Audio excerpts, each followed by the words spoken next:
Discrimination and bias lead to one of the employees at a car dealership making a huge mistake. But Jason Henderson isn't one to let it go without consequences. Get ready to see how one event will change an entire industry. Be sure to subscribe so you don't miss the stories that reveal the truth. Where did you first encounter prejudice? Write it in the comments. Jason Henderson stepped out of his car, his casual sneakers lightly touching the polished pavement outside the dealership. A cool breeze ruffled his neatly cropped hair as he took a deep breath and adjusted his simple, well-worn jacket. It was a jacket that had seen better days, but Jason favored it. It reminded him of simpler times, times when he hadn't yet built an empire. Today he wasn't here as the billionaire owner of one of the largest car dealership chains in the country. Today, he was just Jason, a man looking to purchase a car, but with a specific plan in mind. Jason wasn't an ordinary customer, and though he carried the weight of his success on his shoulders, he preferred to remain grounded. He didn't believe in flaunting his wealth, despite the multi-million-dollar businesses under his name. The irony of his situation amused him. A man who owned an entire chain of luxury car dealerships, walking into a competitor's showroom to experience what it felt like to be on the other side. Incognito. His journey to success had been far from easy. Growing up in a modest, working-class black family, Jason had learned early on that the world wasn't fair, especially to people who looked like him. His parents, hard-working middle-class folks, had instilled in him the importance of diligence, respect, and perseverance. His mother had been a school teacher, and his father worked as a factory supervisor. They made sure that Jason and his siblings knew the value of hard work. But even with those values, the road was fraught with obstacles. Jason had encountered discrimination at every corner, from the playground as a child to the boardrooms as a business owner. He remembered one particular incident during his teenage years that had stuck with him.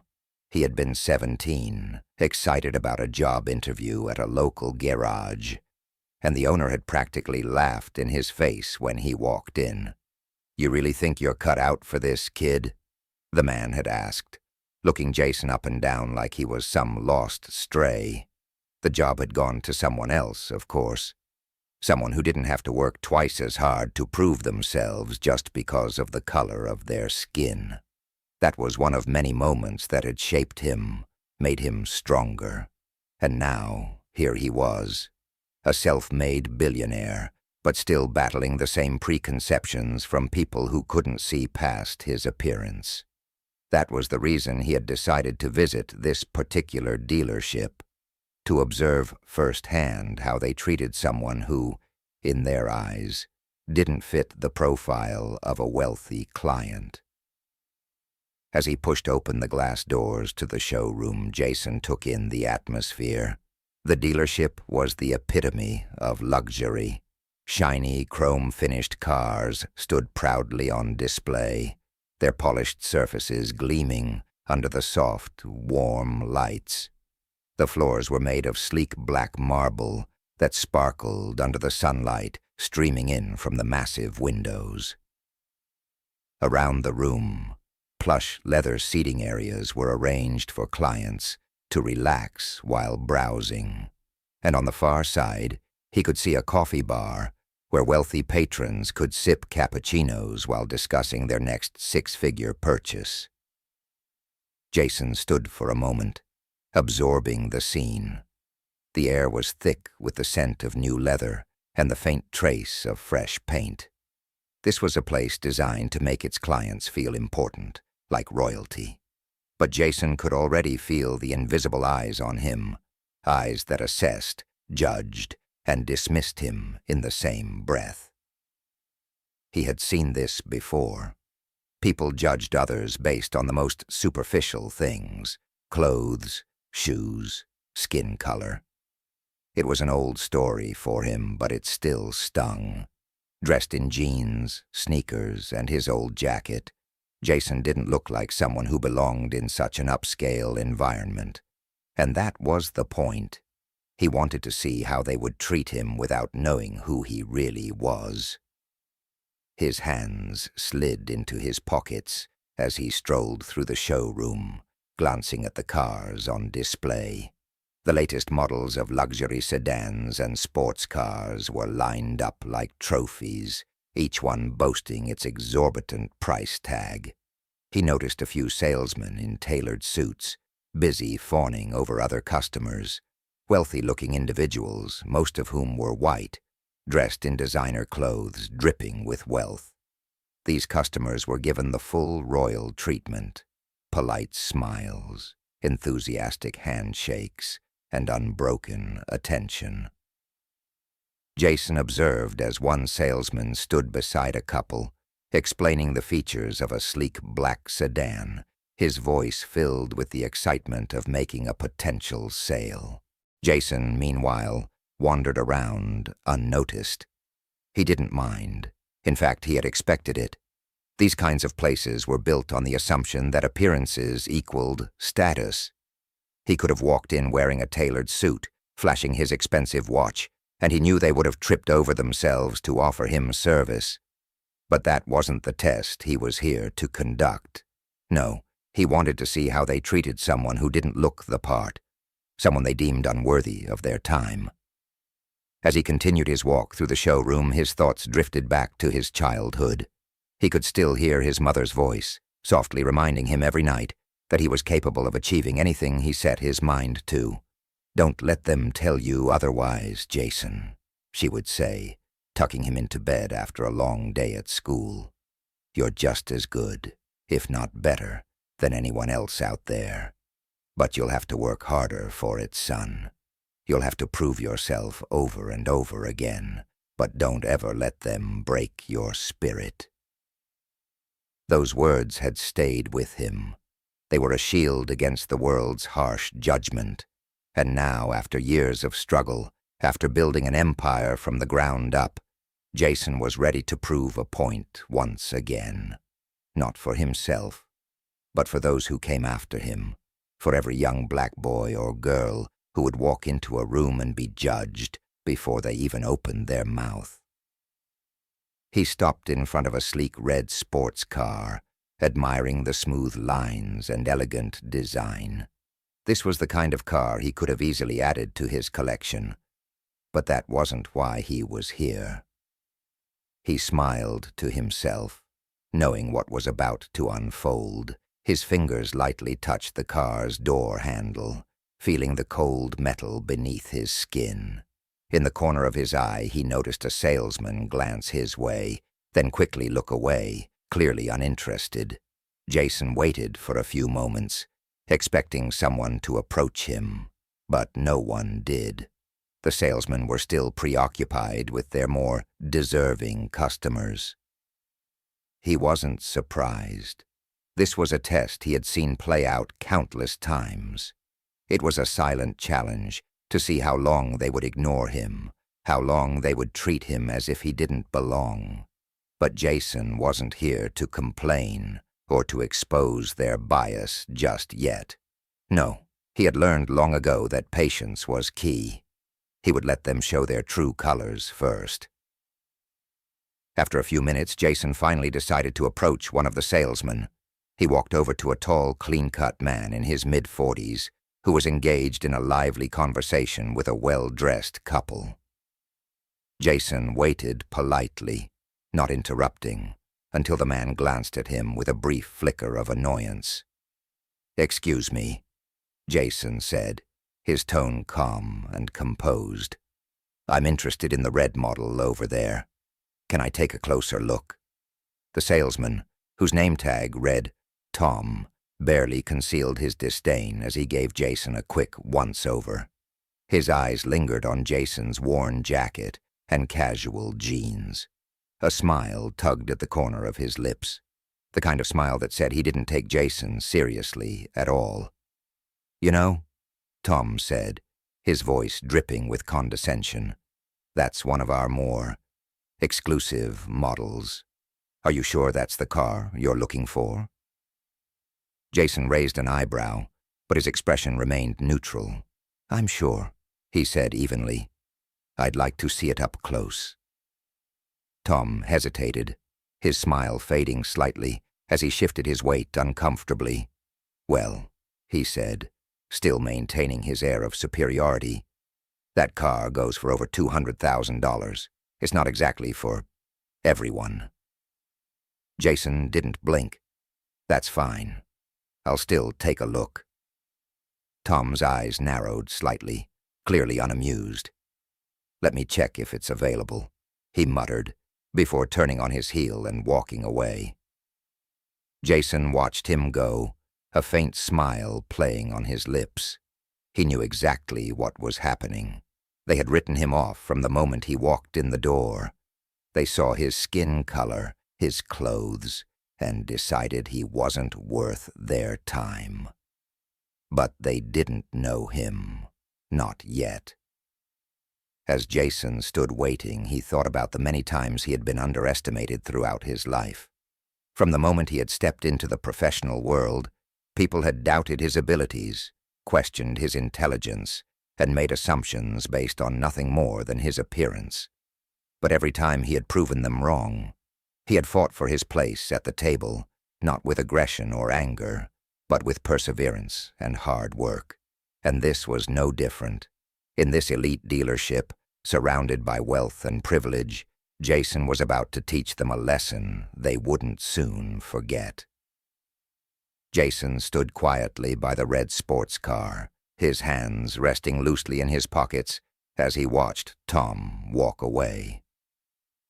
The tension in the air was palpable, but Jason maintained his calm exterior, the smile on his face a mere mask. Inside, however, a familiar frustration began to bubble. He'd been here before, many times, in fact, judged and dismissed by people like Tom, who thought they could assess someone's worth based on nothing but appearance. But Jason had learned to control his emotions, to hold back his anger until the right moment. And that moment would come soon enough. He glanced around the dealership, taking in the environment once more. The luxury oozed from every corner: polished cars, sparkling floors, and well-dressed salespeople who were busy catering to the needs of their affluent customers. Everything was designed to create an air of exclusivity, to make their clients feel like they were part of an elite club. But as Jason observed, he saw the truth behind the facade, a place where people were judged not by their character, but by the brand of their shoes, the cut of their suits, and, in his case, the color of their skin. Across the room, Tom was speaking with another salesman, gesturing subtly in Jason's direction. Jason could see their exchange, the quiet laughter, the dismissive glances. He wasn't surprised. It was a pattern he had experienced more times than he could count. But he didn't come here for a fight. Not yet. Today was about patience. He would let them reveal themselves, and then, when the time was right, he'd show them who he really was. As he waited, his mind drifted back to his past, to the many instances where he had been in similar situations. There was the time he had been passed over for a promotion, even though he was the most qualified candidate, simply because the company didn't think a young black man could lead a team of engineers. He had taken that rejection and turned it into motivation, leaving the company to start his own business. Now, that business had grown into a nationwide empire, and the very company that had dismissed him years ago had come begging for a partnership. But that success hadn't come easy. Jason had faced rejection, discrimination, and prejudice at every turn. He had learned to stay calm, to bide his time, and to use those experiences as fuel for his ambition. And today was no different. He was in control, and he knew exactly how this was going to play out. "Still waiting, huh?" A voice interrupted his thoughts. Jason turned to see a different salesman approaching. This one younger, maybe in his early 30s, with slicked back hair and an expensive-looking watch on his wrist. He had a smirk on his face that didn't quite reach his eyes, and his gaze flickered briefly over Jason's clothes before landing on the car. "You need help with something?" the man asked, his tone casual but laced with condescension. It was clear he didn't take Jason seriously. "I asked Tom if I could see the red model up close," Jason replied, keeping his voice steady. "He said he was going to check if it's available." The salesman raised an eyebrow, clearly amused. "Tom's busy with another customer right now. But I'm happy to help. Though," he trailed off, giving Jason another quick once-over. "That car's a bit high-end, don't you think?" Jason felt the familiar surge of frustration but kept it in check. "I'm aware of the price," he said calmly. "I'd still like to take a look." The salesman chuckled under his breath, clearly not believing that Jason was a serious buyer. He reached into his pocket and pulled out a set of keys, dangling them lazily between his fingers. "Sure thing, buddy. Let's take a look." Jason followed him over to the car, his face still neutral. The salesman unlocked the door with a casual flick of the wrist and stood back, clearly waiting for Jason to step inside. "Go ahead," the salesman said, the smirk still playing on his lips. "Take a seat. See how it feels to be behind the wheel of something like this." Jason could hear the unspoken implication in his words. "You don't belong here. You don't deserve this." But he didn't react. Instead, he opened the door and slid into the driver's seat, his fingers lightly gripping the steering wheel. The leather was soft, smooth, and the dashboard gleamed with the latest technology. It was a beautiful car, no doubt. But Jason wasn't here for the car. He was here for the experience. The experience of being treated like less than what he was, simply because of assumptions made by people who couldn't see beyond his appearance. The salesman stood by the door, tapping his foot impatiently, clearly eager to move on. "So," he said after a moment, "how does it feel? You think you're going to drive something like this out of here today?" Jason looked up at him, his face calm, but his eyes sharp. "Maybe," he said simply, leaving the salesman momentarily speechless. There was an awkward pause as the salesman shifted uncomfortably. He wasn't used to customers like Jason. In his mind, people who looked like Jason didn't belong in a place like this. They didn't buy cars like this. And yet here Jason was, seated in one of the most expensive models in the showroom, showing no sign of discomfort or insecurity. "All right," the salesman said finally, his smirk faltering. "I'll leave you to it. Take your time." Jason watched him walk away, the same way Tom had earlier. He wasn't surprised by any of this. It was the same song and dance he had seen his entire life. People like Tom, people like this other salesman, they all operated on the same set of assumptions. But today, Jason had no intention of letting them get away with it.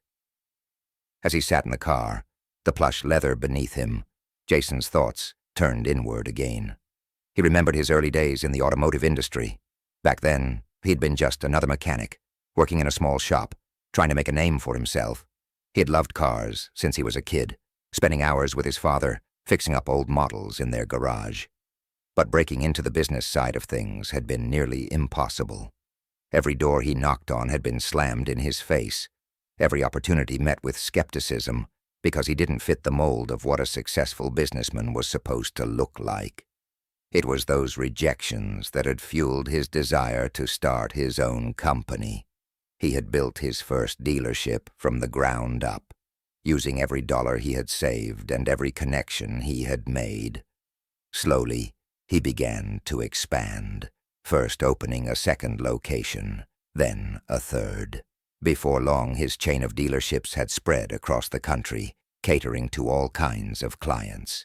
And yet, despite his success, he still encountered people like Tom and the younger salesman, who looked at him and saw nothing more than a man who didn't belong. Jason knew that people like them wouldn't change overnight. It was deeply ingrained in them, this belief that worth was tied to appearance. But that didn't mean they couldn't be taught a lesson. A few minutes passed, and Jason decided to step out of the car.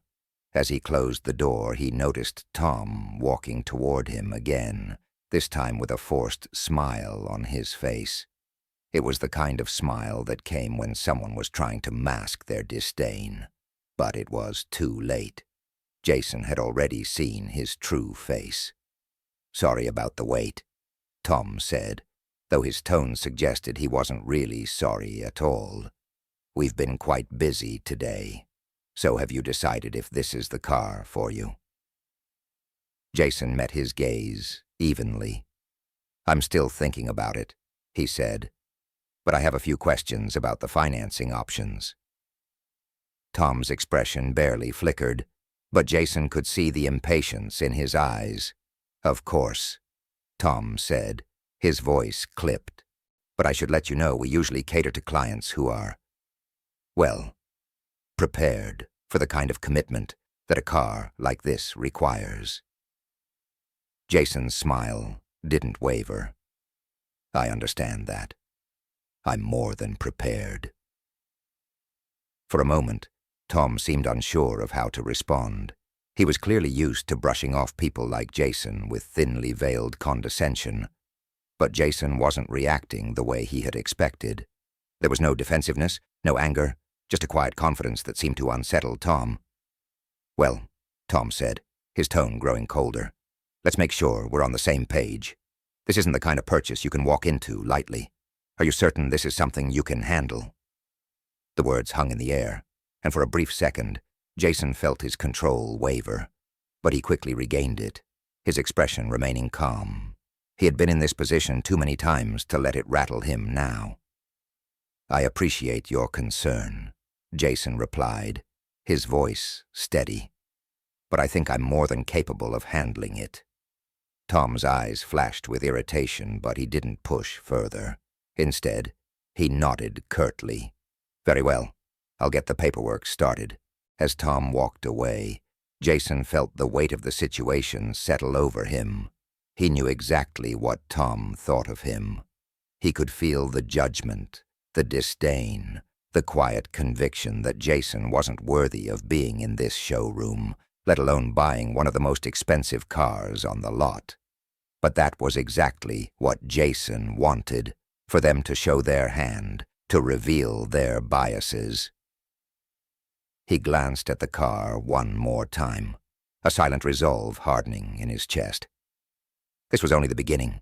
Tom and the others didn't know it yet, but they were about to learn a valuable lesson about assumptions, one they wouldn't forget anytime soon. Jason watched as Tom strode away, the man's back stiff with arrogance, his expensive suit cutting a sharp line through the gleaming rows of cars.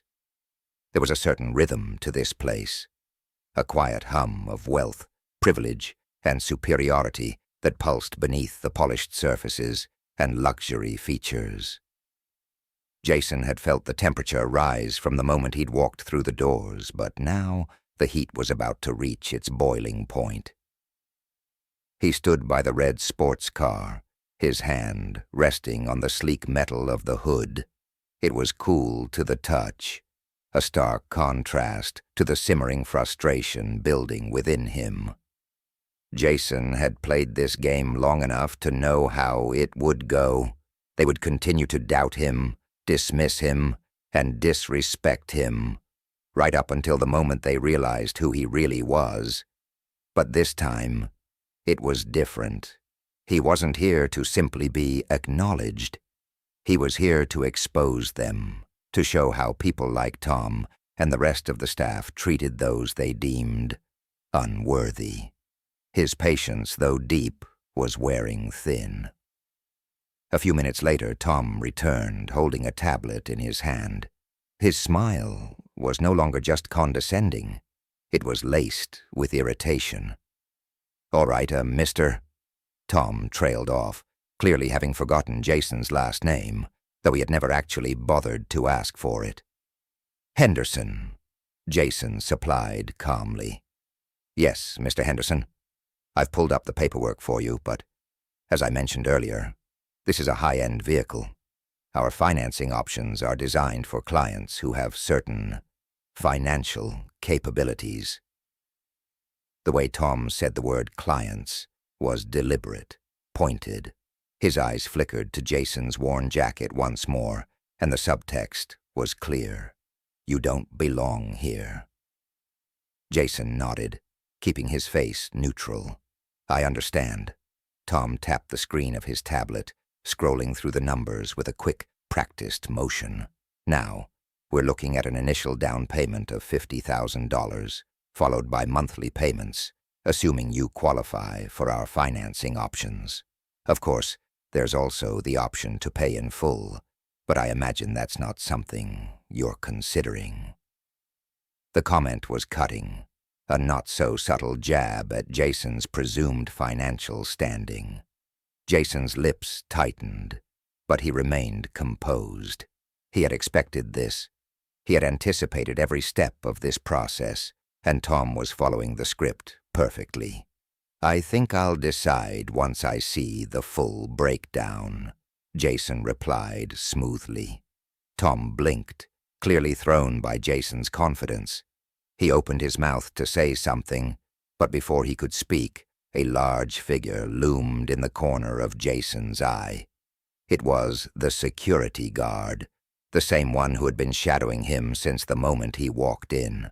The guard was tall and broad, his arms crossed over his chest in a way that made it clear he wasn't here to offer help. His gaze was cold, suspicious, and locked directly on Jason. The tension in the air thickened as the guard took a step forward, his presence commanding attention. "Is there a problem here?"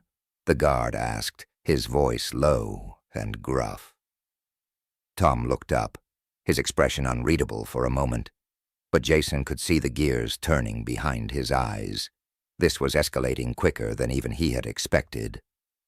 "No problem at all," Jason said calmly, meeting the guard's gaze evenly.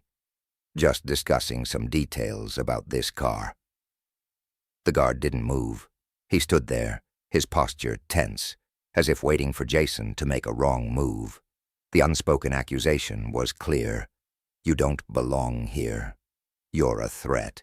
Jason had seen this play out before. A black man in a luxury environment. Immediate suspicion, immediate hostility. But he wasn't going to be intimidated. Not here, not now. Tom, sensing the unease, cleared his throat awkwardly. "It's fine, Marcus," he said to the guard, though his tone lacked conviction. "Mr. Henderson is just asking a few questions." Jason didn't miss the way Tom hesitated before saying his name. He could feel the disdain radiating from both men, thinly veiled behind polite words. The guard, Marcus, didn't leave. He stayed close, his eyes narrowed, watching Jason's every move, as if he expected him to suddenly turn violent. Jason clenched his jaw, the frustration inside him building. He had dealt with this kind of treatment all his life, from security guards in shopping malls, from police officers pulling him over for no reason, from strangers crossing the street when they saw him walking their way. And now, here he was, a billionaire, yet still treated as a threat because of the color of his skin. "Is there anything else you need from me?" Jason asked Tom, his voice carefully measured. Tom glanced at Marcus, then back at Jason. No, I think we've covered everything. But, just to be clear, we do need confirmation that you can make the down payment before we proceed any further. You understand, right?" Jason felt the sting of the words, though they were coated in feigned professionalism. It wasn't about the down payment. It wasn't about the car. It was about the assumption that because he didn't fit their narrow image of what a wealthy person should look like, he couldn't possibly afford it. Jason's patience was hanging by a thread. "I understand," Jason said, his voice icy. He locked eyes with Tom, and for the first time the salesman seemed to sense the shift in Jason's demeanor. The tension was thick now, a palpable force in the air. Marcus still hovered nearby, watching, waiting. Jason could feel the weight of their combined scrutiny pressing down on him, but he wouldn't break. Not here, not for them. Tom tapped a few more times on his tablet, clearly stalling. "All right then. I'll just give you a few more minutes to think it over," he said, his voice faltering slightly. Jason nodded, but he didn't look at Tom. His eyes were fixed on Marcus, the security guard, who was still standing too close for comfort. There was a challenge in Jason's gaze, daring Marcus to say something, to make the next move. For a moment, no one spoke. The silence was heavy, filled with unspoken tension. Jason knew that both men were waiting for him to leave, waiting for him to give up, to walk out of the dealership quietly and without incident. But that wasn't going to happen. Just as Jason was about to respond, a sharp voice cut through the air. "Excuse me, sir. Is there an issue here?" A middle-aged white man, another salesman from the dealership, had approached. His sharp suit and neatly combed hair gave off an air of seniority. He glanced between Jason and Marcus, and the unease in his expression was obvious. Jason looked at him, his expression unreadable. "No issue," he replied, though the weight of what had just transpired hung in the air. The new salesman shifted awkwardly. "Mr. Henderson, if there's anything I can assist you with." Jason's jaw tightened. The situation was escalating, and he could feel it in the way every eye in the room was suddenly on him. The staff, the other customers, even the other security guards. Everyone was watching, waiting to see what would happen next.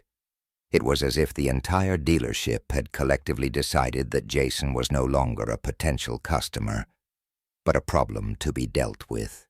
Jason exhaled slowly, the rage simmering beneath the surface. He wanted to shout, to call them out for their blatant discrimination. But he knew that wasn't the way to win. Not here. Not like this. "I appreciate your help," Jason said, his voice cold but controlled.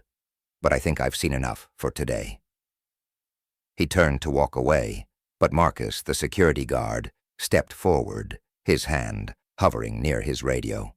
"Sir, I'll have to ask you to leave," he said, his voice firm. Jason paused, disbelief washing over him. He hadn't done anything wrong. He hadn't raised his voice, hadn't been aggressive, hadn't caused any disruption. Yet here he was, being treated as if he were a criminal. "Leave," Jason repeated, his voice low, dangerous. "Yes," Marcus replied, his expression hard. "We've had complaints." Jason felt his blood run cold. Complaints. He hadn't spoken to anyone except the salesman. There was no reason, no justification for this. This wasn't about his behavior. It was about his presence. The mere fact that he was here, in a place they didn't think he belonged, was enough to make him a problem. He clenched his fists, fighting to keep his composure. What complaints? Marcus didn't answer.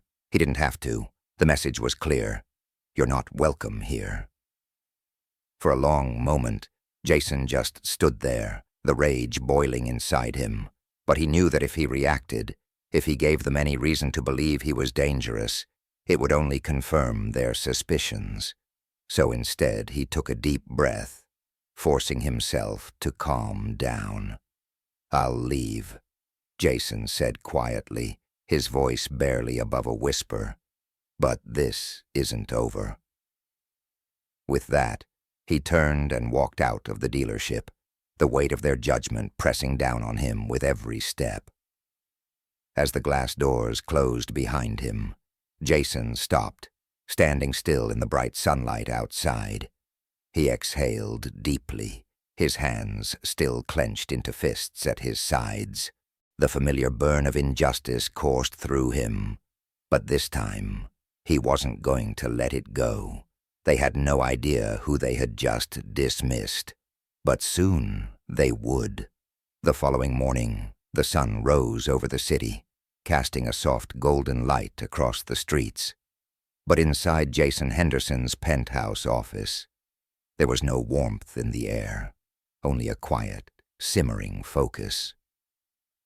He stood by the floor-to-ceiling windows, his hands clasped behind his back, looking out over the skyline.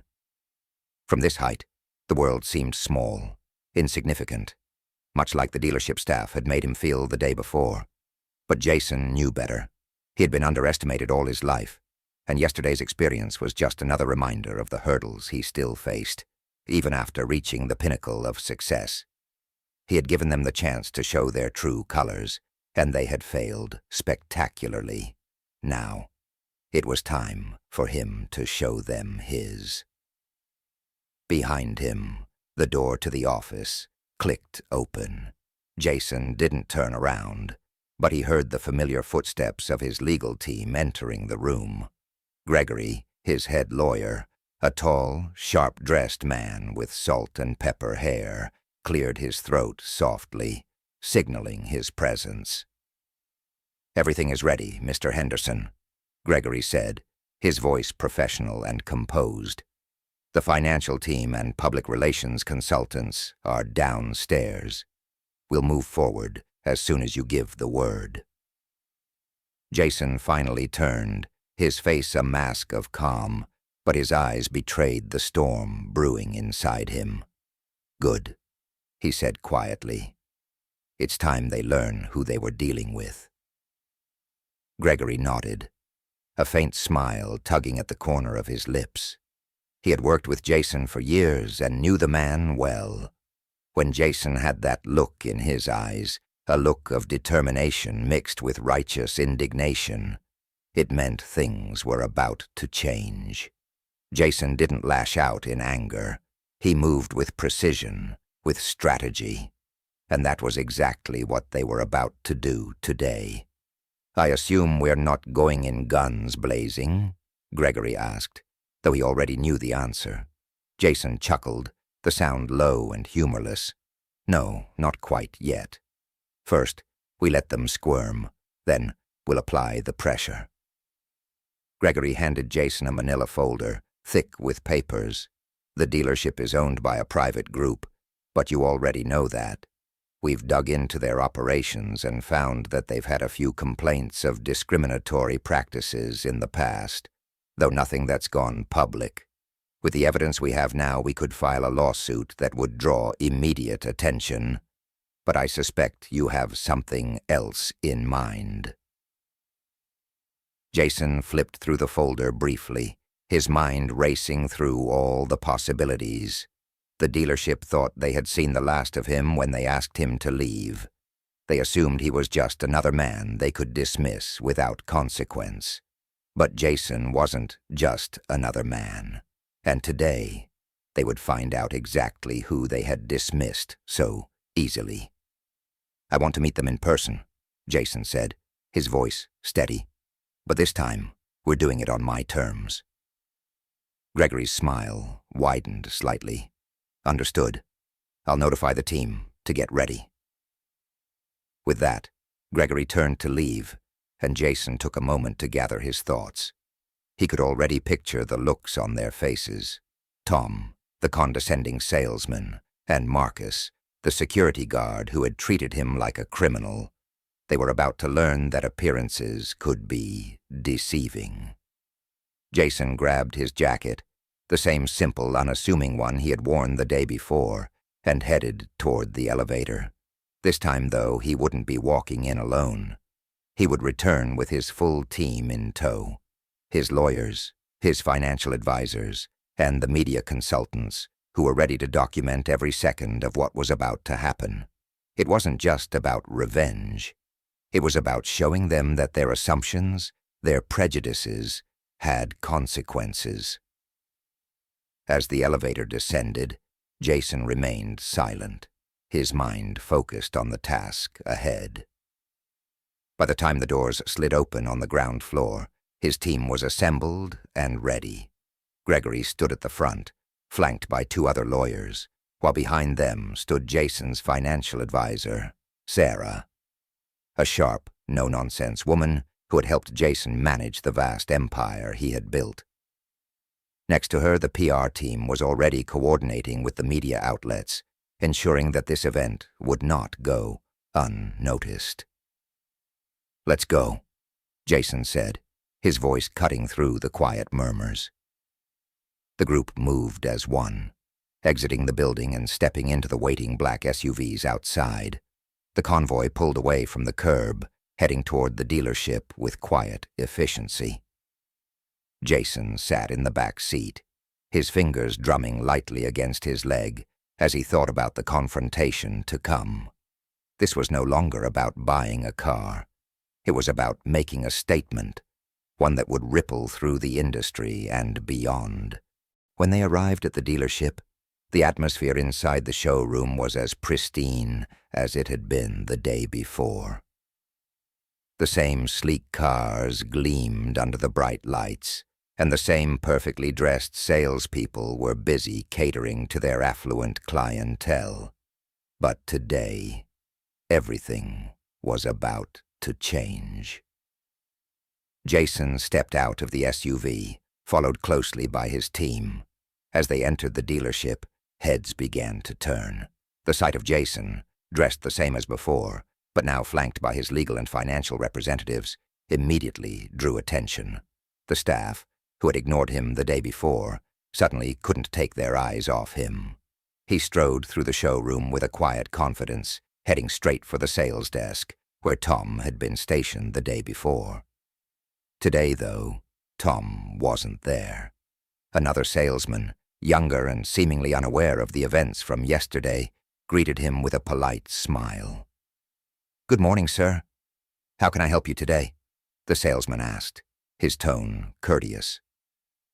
Jason didn't bother with pleasantries. "I'd like to speak with Tom." The salesman blinked, surprised by the directness in Jason's voice. "Tom? He's in the back office. Would you like me to get him for you?" Jason nodded once, and the salesman quickly scurried away. Jason could feel the eyes of the staff on him, their curiosity piqued by the presence of his entourage. It wouldn't take long for them to realize that something significant was happening. Moments later, Tom appeared, his face carefully composed as he approached. But Jason could see the flicker of recognition in his eyes, followed quickly by confusion. Tom had clearly not expected to see Jason again, let alone in such company. "Mr. Henderson," Tom said, forcing a smile that didn't reach his eyes. "Good to see you again. What brings you back today?" Jason didn't answer right away. Instead, he glanced around the showroom, letting the silence hang in the air. He could feel the tension rising as the staff began to realize that this wasn't just a casual visit. "I came back because I believe we have some unfinished business," Jason said finally, his voice low but firm. Tom's smile faltered, and he glanced nervously at Gregory and the others standing behind Jason. "Unfinished business," he repeated, trying to maintain his composure. "I'm not sure I understand." Jason took a step closer, his eyes locking onto Tom's. "Yesterday, you treated me like I didn't belong here. You made assumptions about me because of the way I looked. You, your staff, and your security guard all made it clear that I wasn't welcome." Tom's face went pale, the forced smile slipping entirely. He glanced around, clearly aware that other customers and staff were watching. "I'm sorry if there was a misunderstanding," Tom began. But Jason cut him off. "There was no misunderstanding," Jason said, his voice sharp. "You assumed that because I wasn't dressed like your usual clientele, I couldn't possibly afford anything in this dealership. You treated me with disrespect and disregard, and when I challenged that, your security guard tried to remove me." Tom swallowed hard, sweat beginning to bead on his forehead. "Mr. Henderson, Again, Jason cut him off. "Let me make this clear. I am Jason Henderson, owner of Henderson Automotive Group. I own more dealerships across this country than you can count. Yesterday, I came in here as a customer, and you failed. Spectacularly." The color drained from Tom's face completely. Jason could see the realization dawning on him, the horror of what he had done sinking in. Behind Jason, Gregory stepped forward, holding out a document. "This," Gregory said, his voice cold and professional, "is a formal notice of intent to file a lawsuit against your dealership for discriminatory practices." Tom's eyes widened, and he looked at the paper in disbelief. "Lawsuit?" he stammered. "Mr. Henderson, there's no need for this." "Oh, there is," Jason interrupted, his voice calm but deadly serious.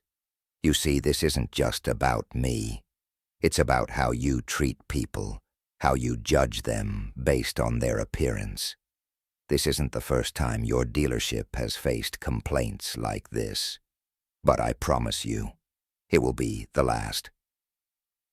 The dealership was dead silent now. Everyone from the staff to the customers had stopped what they were doing to watch the scene unfold. Jason could feel the weight of their attention, but he didn't falter. He was in complete control.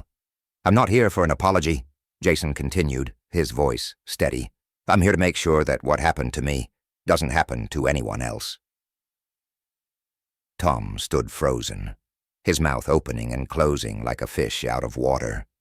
He had no words, no excuses, no way out. Jason turned slightly, addressing the rest of the staff. "This dealership will be restructured from the ground up.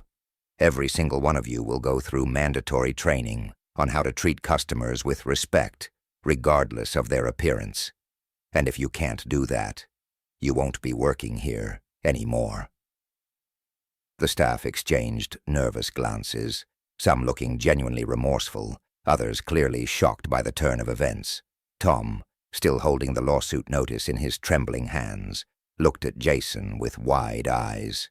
"Please, Mr. Henderson, there must be something we can do to make this right." Jason's gaze hardened. "What you can do is learn from this. Change the way you treat people, because next time, I won't be so forgiving."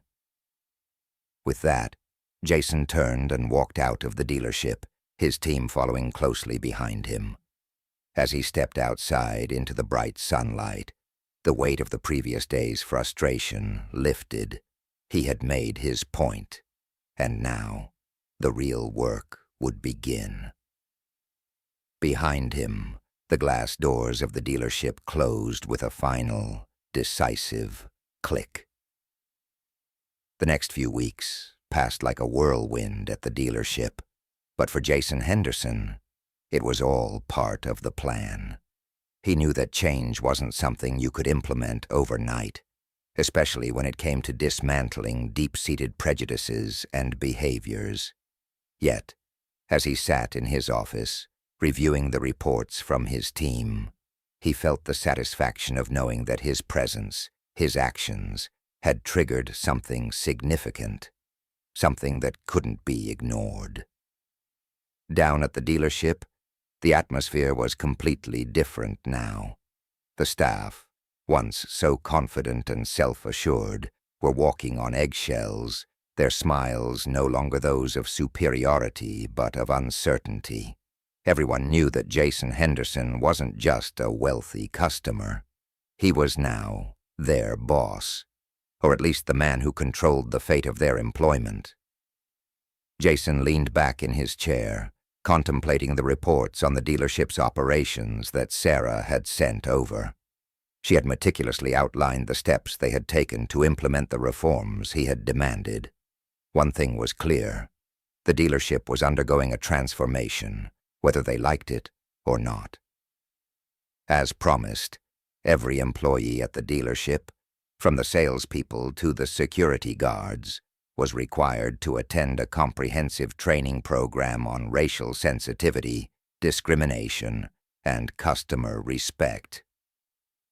Jason had made sure to hire the best in the industry to conduct the training, professionals who were skilled at addressing unconscious bias and systemic discrimination. The courses were intense, with real-world case studies, role-playing exercises, and blunt conversations that forced each employee to confront their own prejudices. Tom, the salesman who had dismissed and disrespected Jason, was not exempt. In fact, Jason had made sure that Tom was one of the first to attend the training. The reports on Tom's progress were mixed. While he had attended the sessions, it was unclear whether he had truly absorbed the lessons or was simply going through the motions to save his job. The security guard who had loomed over Jason with suspicion and hostility, Marcus, was also subject to the mandatory training. Marcus had always been the silent enforcer, rarely engaging with customers unless he felt they were a threat. But now, with Jason's lawsuit hanging over the dealership and the changes in policy being implemented, Marcus was forced to reckon with the way he viewed people like Jason, not just as potential criminals, but as individuals worthy of respect. Jason had made it clear to the management that if Marcus showed any resistance to the new policies, he would be let go. It wasn't just about saving face. It was about creating a culture where every person who walked into that dealership was treated with dignity, regardless of their appearance. Sarah, Jason's trusted financial advisor, had been instrumental in monitoring these developments. She sent regular updates on how the dealership's financials were doing, how customer feedback had shifted, and whether the staff was adjusting to the new environment. From what Jason could tell, things were improving, but slowly. One of Sarah's reports caught Jason's attention. She had included a customer survey that was conducted just a few days after the changes were implemented. Several new customers had mentioned the difference in atmosphere at the dealership, noting how the staff seemed more attentive, more respectful. Some returning clients, however, commented on the noticeable tension among the staff, as if they were still learning to adapt to the new expectations. Jason couldn't help but smile. Change, after all, was uncomfortable, but it was necessary. Meanwhile, Tom found himself in a position he had never expected. After years of coasting through his job, confident in his ability to judge clients based on their appearance, he now found himself under intense scrutiny. His actions with Jason had nearly cost him his job, and he knew it. The weight of his mistakes hung heavily on him every day as he walked through the showroom, his usual swagger replaced by uncertainty. He had sat through the training sessions, his arms crossed defensively, his mind racing with thoughts of how unfair it all seemed.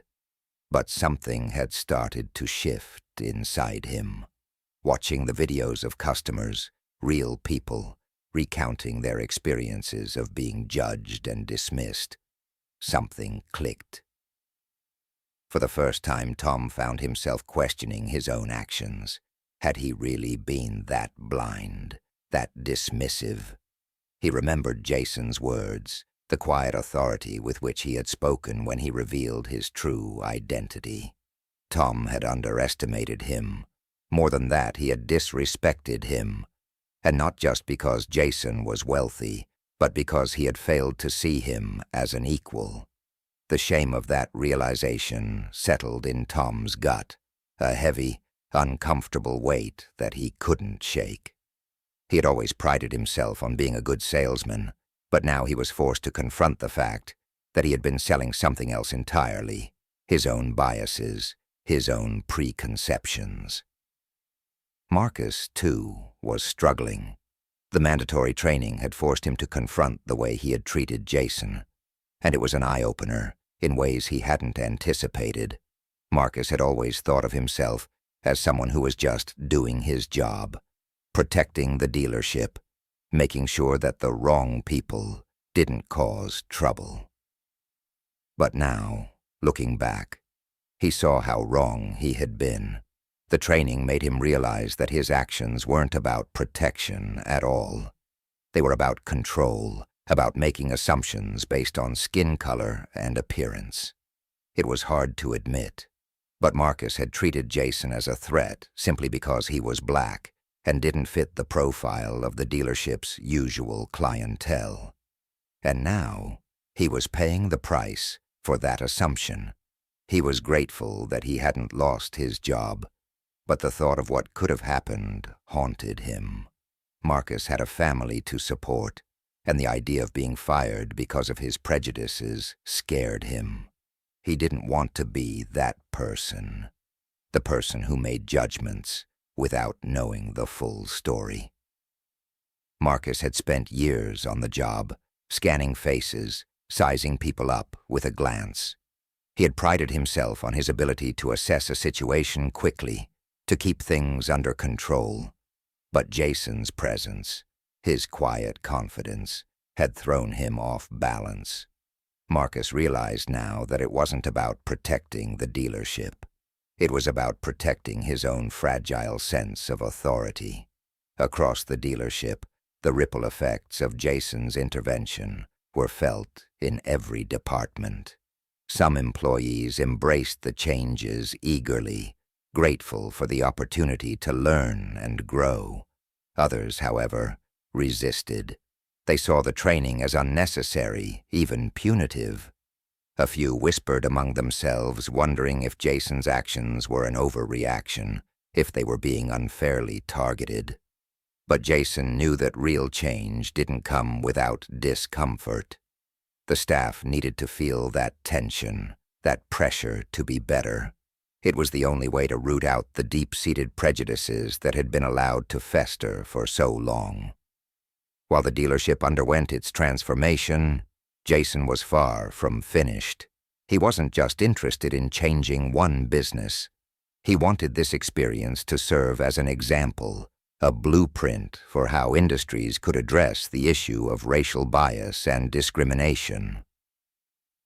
Jason worked closely with Sarah and the dealership's management to implement new, stricter standards for customer service. Every customer, regardless of their appearance, was to be treated with the utmost respect and professionalism. Secret shoppers were hired to visit the dealership, posing as clients of varying backgrounds, to test how well the staff adhered to these new standards.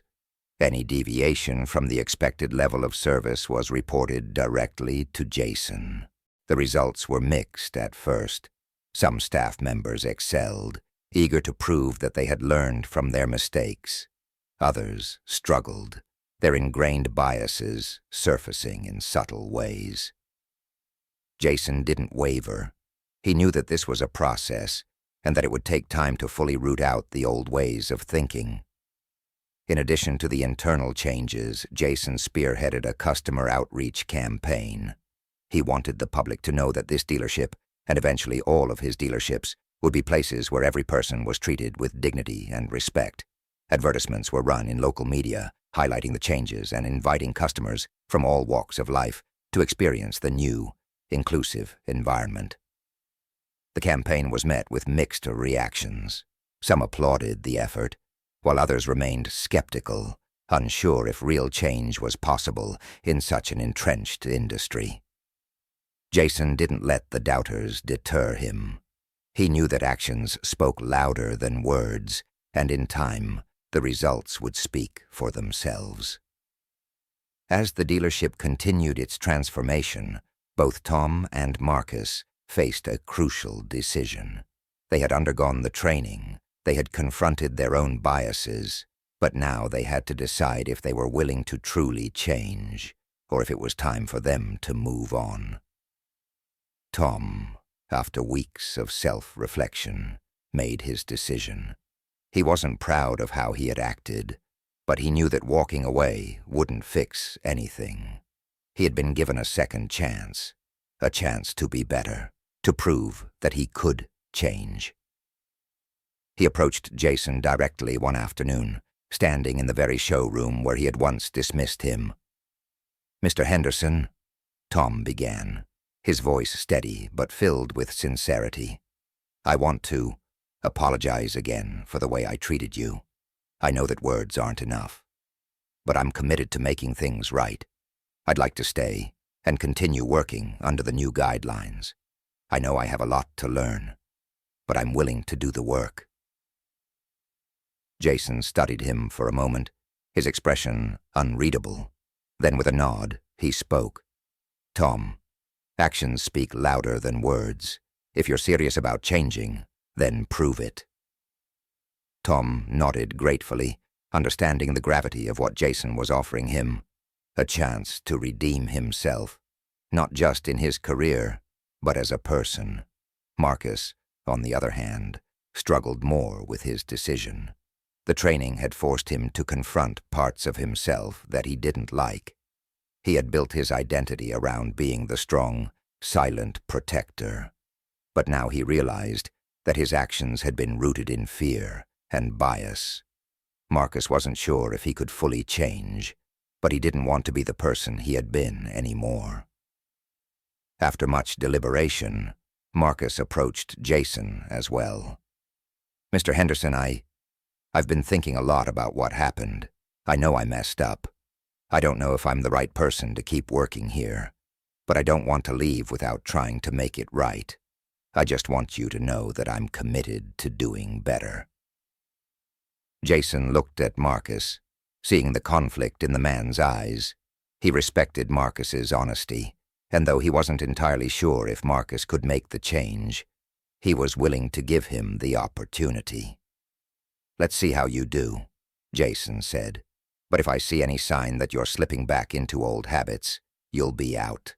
Understood?" Marcus nodded solemnly. Understood. As the weeks turned into months, the dealership continued to evolve. The training sessions became more than just mandatory. They became part of the dealership's DNA. New employees were hired with a clear understanding of the expectations, and those who couldn't meet those standards were quietly let go. For Jason, the transformation was more than just a victory for his business. It was a small but meaningful step toward a larger goal, creating a world where people were judged not by their appearance, but by their character. And while the battle was far from over, Jason knew that he had made a difference, one dealership at a time. Several months had passed since Jason Henderson's quiet, yet powerful confrontation with the dealership. The transformation that had begun as a ripple had now turned into a wave of change, not just at this particular dealership, but across the entire chain of luxury dealerships under his ownership. The changes were tangible, in the way customers were treated, in the way staff members engaged with each other, and in the overall atmosphere of the business. Jason sat in his office, gazing out over the city skyline. The dealership he had once walked into as an ordinary man, disguised in simple clothes, had become a symbol of what could happen when someone chose not to accept the status quo. What had begun as a personal challenge, a test to see how people treated him when they didn't know his wealth, had evolved into something much larger. His phone buzzed on his desk, breaking the silence. It was Sarah, his financial advisor and trusted colleague. "Jason, I just got the latest reports," she said, her voice calm, but carrying an edge of excitement. "Customer satisfaction is through the roof. We've been getting rave reviews about the changes at the dealerships, and we're seeing a significant increase in returning clients. Whatever you did, it's working." Jason smiled slightly, but there was no sense of victory in his expression, just quiet satisfaction. "That's good to hear, Sarah. But there's still a lot of work to be done." Sarah chuckled. "Of course, you're always thinking ahead, But seriously, the numbers are impressive. You've not only turned that one dealership around, but you've set a new standard for the entire company. The impact is bigger than even we expected." Jason nodded to himself, knowing she was right. The journey hadn't been easy, and there had been resistance, both from within and outside the dealership. But the results spoke for themselves. "Keep me updated," Jason said before hanging up. Across town, the dealership that had once been the epicenter of Jason's quiet storm was nearly unrecognizable from the way it had been months earlier. The sleek cars still gleamed under the bright lights, the marble floors still reflected the luxury of the space, but something fundamental had changed. The staff now moved with a different energy, not one of superiority or cold detachment, but of genuine professionalism and respect. Customers, regardless of how they dressed or what they looked like, were greeted with the same welcoming smiles and courteous service. The tension that had once filled the air had dissipated, replaced by a sense of fairness and inclusion. Jason's reforms had taken root. The mandatory sensitivity training was now an integral part of every employee's onboarding process. New hires were carefully vetted, not just for their experience in sales, but for their commitment to the values Jason had instilled. The dealership's policies were clear. Discrimination of any kind would not be tolerated, and any employee who crossed that line would face swift consequences. Tom, the salesman who had initially dismissed Jason, had undergone a profound transformation of his own. The training sessions had forced him to look inward, to confront the biases he had long denied. He hadn't realized how much of his behavior had been shaped by unconscious judgments until he was forced to see it from the other side. Months later, Tom was still at the dealership, but he was a different man. He was more attentive, more empathetic, and far more respectful in his interactions with customers. He had even started mentoring new employees, helping them understand the importance of treating every customer with dignity. It was his way of atoning for the mistakes he had made. And while he still carried the weight of those mistakes, he was determined to make things right.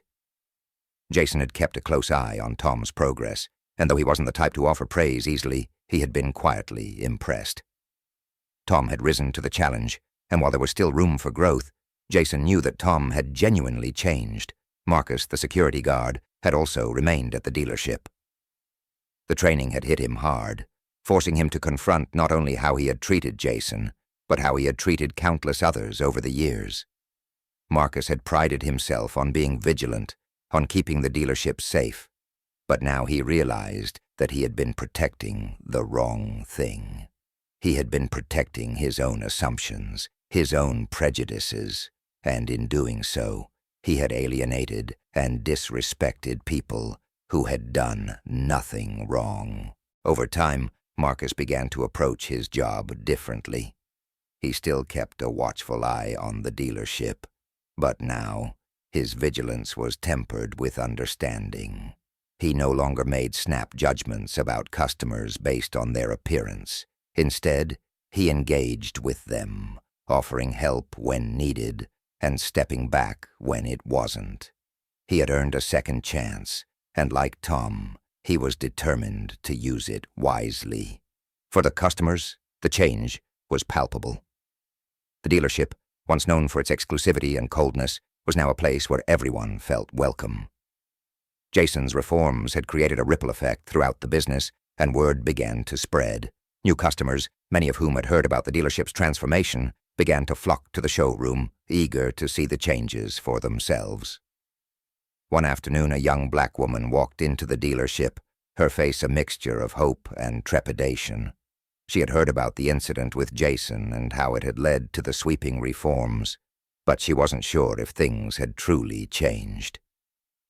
As she browsed the cars, she was approached by a salesman, the same Tom who had once dismissed Jason. "Good afternoon," Tom said, his voice warm and genuine. "Is there anything I can help you with today?" The woman hesitated for a moment, studying him carefully. She had heard the stories about how this dealership had once treated people like her, and she wasn't sure if she could trust it. But there was something in Tom's demeanor that felt different. Something that felt sincere. "I'm just looking," she said cautiously. Tom nodded, not pressing her for more. "Take your time. If you have any questions, I'll be right here." She watched as he stepped back, giving her space, but remaining attentive. It was a small gesture, but it spoke volumes. For the first time in a long time, she felt like she could breathe in a place like this. As she continued to browse, another employee approached her, Marcus, the security guard. But instead of watching her with suspicion, he greeted her with a respectful nod and a soft smile. "Let me know if you need any assistance," he said, his voice kind. The woman left the dealership that day without buying a car, but she left with something more valuable: the knowledge that places like this could change, that people could change. And when she did decide to make a purchase, she knew exactly where she would return. Back in his office, Jason sat in quiet reflection. The changes at the dealership were only the beginning. He had always known that success wasn't just about making money. It was about using that success to create something meaningful, something that could leave a lasting impact. This entire experience had been a lesson, not just for the dealership staff, but for Jason himself. It had reminded him of the importance of patience, of perseverance, and of the power of quiet defiance in the face of injustice. He had walked into that dealership as an ordinary man, dressed in simple clothes, and he had been treated like he didn't belong. But he had shown them that worth wasn't defined by appearances. It was defined by actions. And in the end, it wasn't just about proving a point. It was about creating a legacy of fairness, respect, and equality. Jason's thoughts turned to the future. He had already begun implementing similar reforms across his other dealerships, ensuring that the changes he had made here would ripple outwards. He knew that not every place would accept these changes easily, but he wasn't afraid of resistance. He had faced far worse in his lifetime, and he had always come out stronger on the other side. He stood up and walked to the window, looking out at the bustling city below. His reflection stared back at him, and for a moment he thought of the young man he had been, full of ambition, full of hope, but also full of doubt. The world had told him time and time again that he didn't belong, that he wasn't good enough, that his skin color and background would always hold him back. But he had proven them wrong, and now he was helping others do the same. The dealership had become more than just a business. It had become a symbol of what could happen when someone decided not to accept the way things were, but instead pushed for the way things should be. Jason knew that not everyone would follow his path, but he hoped that his actions would inspire others to look beyond appearances, beyond biases, and to see the potential in everyone. As the sun began to set, casting a golden light over the city, Jason felt a sense of peace. The battle for justice was never truly over, but today he had won a small victory, and that was enough. He turned away from the window, a faint smile on his lips. The world was changing, slowly but surely, and Jason Henderson was determined to be a part of that change, one dealership at a time. Don't forget to subscribe so you don't miss new stories. Click on the bell to be the first to know about new videos. In the meantime, check out our other videos, which will not leave you indifferent.